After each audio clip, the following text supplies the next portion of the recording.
So Belgium is one of the popular Schengen countries, basically, right? You can apply for a visa to right now. And in today's video, I'm going to be showing you guys exactly how to do that. I'm going to show you step by step how to actually apply for a Belgium Schengen visa by yourself. You don't need an agent to actually get it done, right? So all you need to do is to click on the first link that is pinned in the comment section just below this video, and it's going to bring you to this interface, right? But before we proceed, it's important that you smash the like button on this video, subscribe to my channel, and most importantly, turn on the bell notification button so that when I drop more amazing videos just like what you're about to watch right now, YouTube is going to send you a notification instantly. So that's it, guys. Let's jump right in. First thing you need to do, like I said earlier, is to click on the first link in my video description. Once you click on it, it's going to bring you to this interface you're looking at right now on my laptop screen. Now once you arrive on this interface, you need to set up an account, right? So I'm going to use my name for this, right? Gerald. So what language do you prefer for communication? English, Dutch, French, whichever. Me, I'm comfortable with English, so I'm going to stick with English. I'm going to click on this place. I say I'm human. So select everything that was made to fly. Okay, so this guy flies.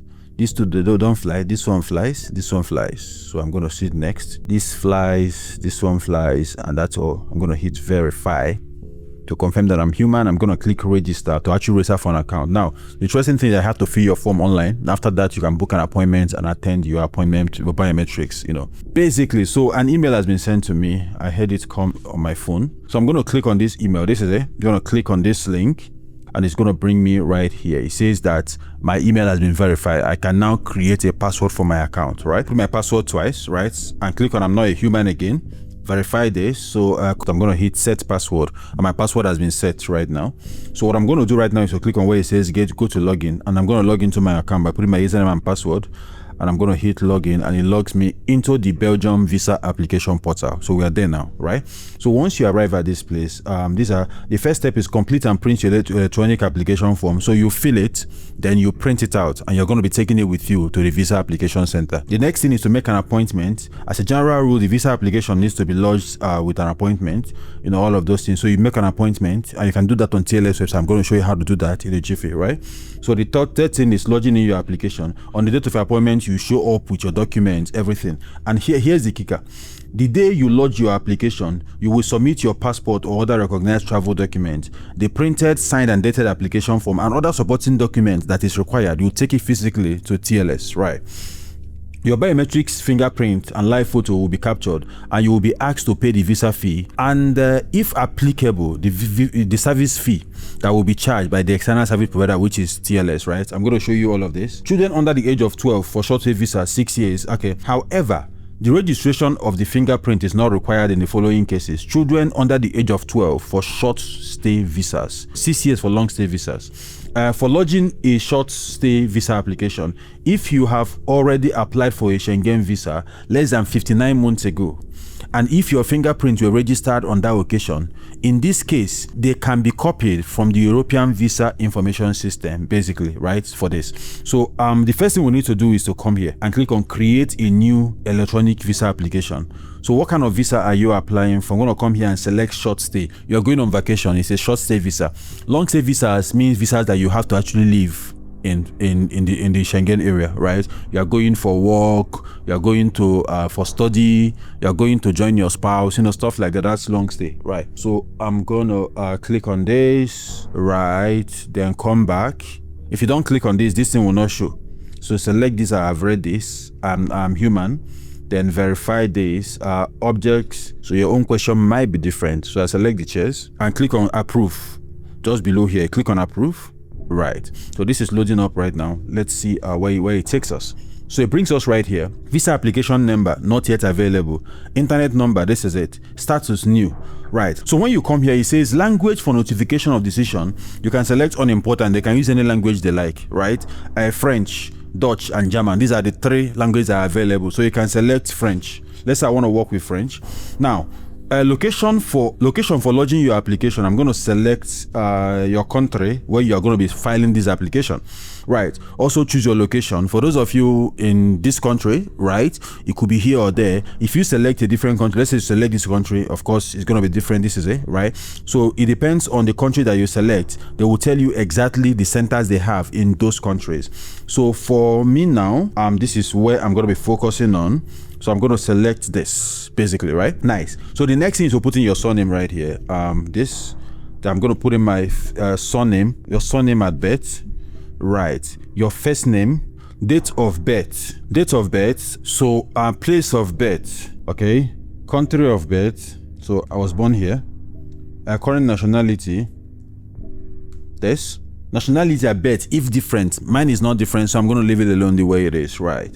So sex male, marital status, this. National identity number where applicable. So this is on my passport, right? It's actually optional, so you can decide to leave it alone. So I'm going to leave it just for the purpose of this. I'm going to leave it alone. Other nationalities, none, right? So writer, travel document, ordinary passport, travel document number, which is your passport number. So you're going to put it right here. So I'm going to put an old passport number, which is not really mine. So I'm going to put this right. Then passport issue date, I'm going to select January, let's say 30th January 2025, valid till, I'm just making this up, it should be 2035 for a 10-year passport. So let's select 2035. This is 30th, so it should expire like 29th of January. So this is it, 29th of January 2035, issued by Nigeria, right? Issuing country, right? Then address, so I'm gonna make up something, okay? The street name here, the street number, this. So postal, city, okay? I'm gonna put Lagos right here. Then it's asking for my region, right? Select this. Telephone number plus 234 806 789 0234, right? Mobile number, I can put the same thing as my mobile number. So I'm just gonna copy this basically and put it here as well. So let me put a plus in front of this.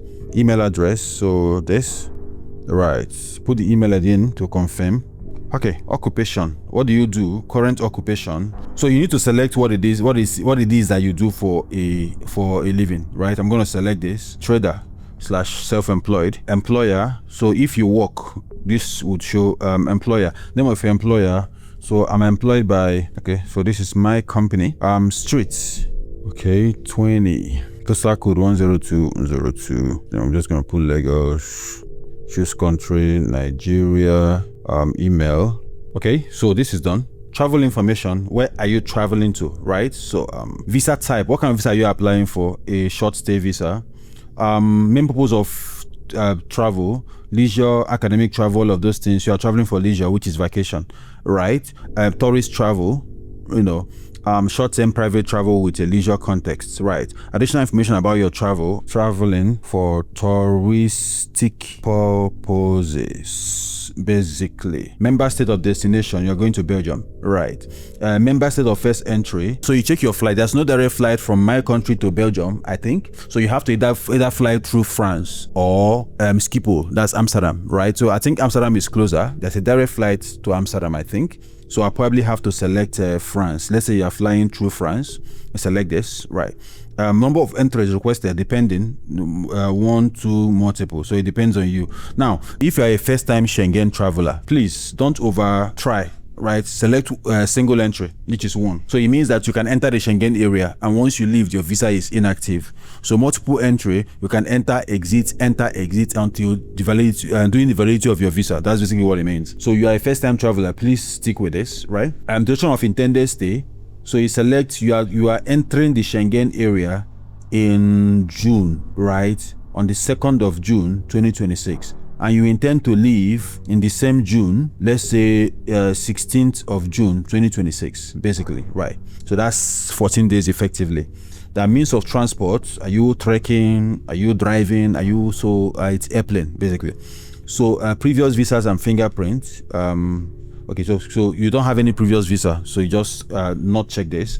Reference, host or accommodation, where are you going to be staying when you get there?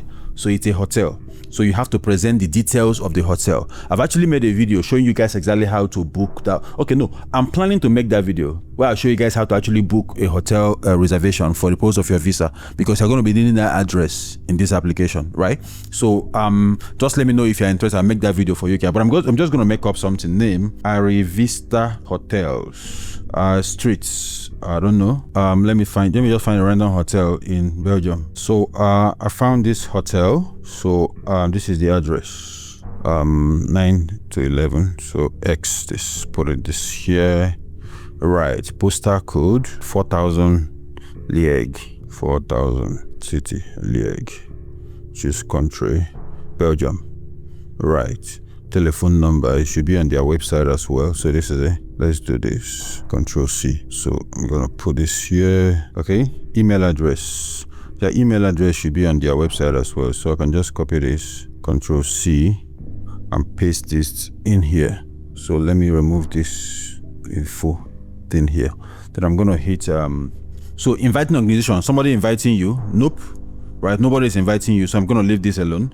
Financed by, you saw another person paying for your trip, you can select that. Visa applicant, employer, you know, so the visa applicant is the person paying for the trip, right? So just select that. You saw another person is paying for your trip, select the person, employer, others, specify. So for this now, the visa applicant is the person paying for this particular trip. So I'm gonna leave this.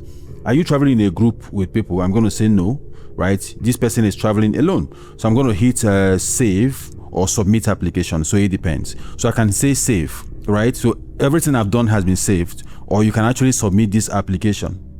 So it depends on you. So it says that the telephone number is not valid. The value must have the plus followed by only digits, with the first digit being the international dialing code and all of that. So 22. So this is the issue. I was supposed to put a phone number here and I put an email. So +234. So once I'm done, I can hit submit right now. Right, I can hit submit. You can take your time to review everything before you actually hit the submit button. Once I hit submit, it showed me this interface. Now, one way to know that whether if this is submitted or not, number one, when you come to the top, it is now showing you exactly how much your visa fee is and how much you need to pay in Naira, right, which is your local currency. So it shows you in euro and also your local currency right here, right? Then you also here, it says make an appointment and print application. So the first thing you need to do is to print this application. Click on this, right? This is the application right here. So you download it. That's the first thing you need to do, right? So you download this application and keep it safe, because you're going to be printing it and taking it with you to the visa application center. Very important. Now let's come back to the portal, and this is where it says make appointment. Once you click on make appointment, it is going to take you to TLS website for you to make an appointment, so you can go and submit your documents, you know, to the visa application center. So once you come here, click on where it says continue, right? Check all of these boxes, right? I consent to receiving, so I don't want to receive anything, so I'm going to hit confirm. We are processing your requests. So this is loading up right now. Let's give it a while. So this is it. So it says a travel group with this and blah and all of those kind of things. Then you hit confirm right here. This is where you actually book your appointment. See, click confirm. Right, I'm not interested in booking an appointment. So this is the appointment fee, right? 61,710 naira. That's what you're going to be paying. Now, if you want them to take passport photographs of you there, this is how much you're going to pay for it. You want SMS notification telling you exactly, you know, your visa is here, is being processed, you know, stuff like that. Updates. You can actually add this to your cart. If you want premium lounge, when you get there, they take you to the premium place, so you don't have to wait with the other person that is waiting. They'll attend to you fast and all of those things. You can add this into your cart. Now once you are done, you hit continue, right? And this is going to load up. So it's very important that you smash the like button on this video, subscribe to my channel, and most importantly, turn on the bell notification button, so that when I drop more amazing videos just like what you're watching right now, YouTube is going to send you notification instantly. And if you have gotten value from this video, you can just go ahead and say thank you, Gerald, in the comment section, or just leave me a comment in the comment section and ask your questions. I would respond to it. Now back to the video. These are the available appointments, right? So you see on the 17th there's appointment date here, standard appointment. You can select this, or you can select this appointment. You want to go there on the 21st to go and submit your document. You can select this, right? So let's say I select this right now and I come down. So what's going to happen is I'm going to book my appointment right, and how I book the appointment is by making this payment, right? And on these dates, by this time, before this time, I will arrive at the visa application center to submit my documents. I have my fingerprint and a picture of me taken at the visa application center. So after you've done that, you now have to wait for less than 15 working days for them to get back to you, right? Now, one thing I would encourage you to pay for is your passport courier return. so that your passport will be returned to you, to your address. Or you can go there and pick it up on the day of collection. You're going to get an email telling you that your passport is ready for pickup, and you go there and pick it up yourself, right? So that's exactly how to apply for a Belgium visa by yourself with no agent. You can actually get it done yourself. So one of the things that actually make or mar your application is the document that you submit and the cover letter that you write to support your application. So that is why it's important that you book an expert visa analysis session with us here at No Agent Travel Guide, so we can talk to you, understand your circumstances, and guide you on the documents that you need and the arguments you need to make on your cover letter to give you a chance at an approval. Because when you are applying for a Schengen visa, you're going to be refused under these 4 criteria. Number 1, justification of purpose. This is where they tell you that the information provided regarding the justification of purpose and reasons for intended stay was not reliable. Right, that's one of the major most common refusal reasons. Number 2 is proof of subsistence. They don't believe that they don't believe that you have money, or that the money is in your account is not yours. Right now, authenticity of supporting documents. They believe that a document that you have presented is not real, or it's been doctored, or something like that. Right, so that's something else that you must pay attention to. Now, last but not the least, which is actually one of the most common, is intention to leave the member state, where they don't believe that you are going to leave their country if they give you a visa. So it is your job to convince them based on all of these 4 criteria, and that is something that we can help you do in the expert visa analysis session. So just go ahead and click on the right link just below this video that's pinned in the comment section. Get to our website, which is noagenttravelguide.com, right, and book an expert visa analysis session with us, and we can have a conversation.